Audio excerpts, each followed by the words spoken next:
Sveiki, šiandien parodysime, kaip užpildyti suderinimo aktą su klientu. Einame į ataskaitos finansinis, atsiskaitinimo apyvartos suderinimo aktai. Taip, čia yra tokia daugiafunkcinė forma. Joje skaičiuojam suderinimo aktus, juos išsaugojam, taip pat galim detalizaciją peržiūrėti, apyvartas pažiūrėti ir taip toliau.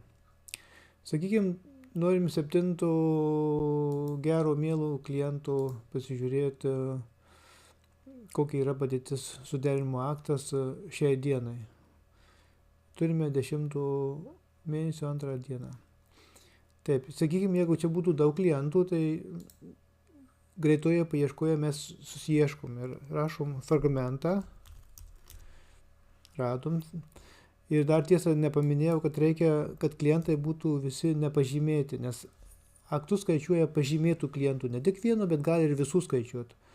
Ir jeigu būtų daug klientų, tai užtrunka labai, tam tikrą laiko tarpą nemažai, kol visus skaičiuoja.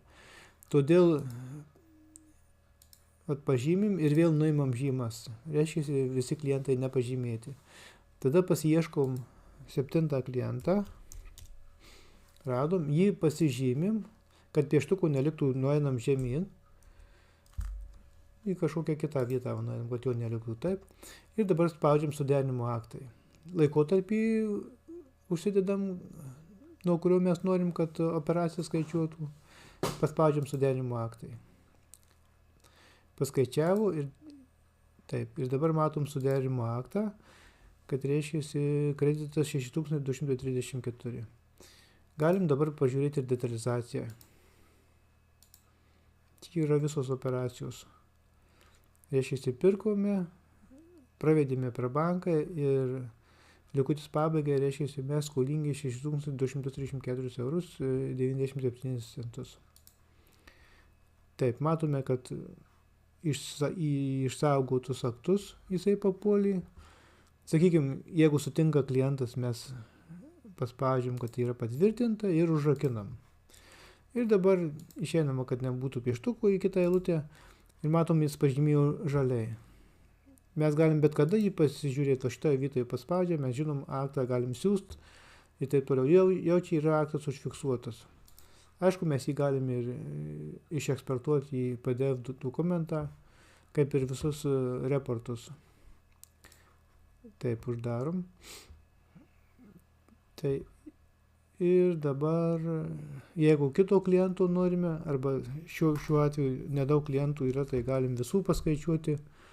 Tai filtrą čia nuimam, pažymim visus klientus ir paspaudžiam vieną iš šitų mygtukų. Tai visus paskaičiavau.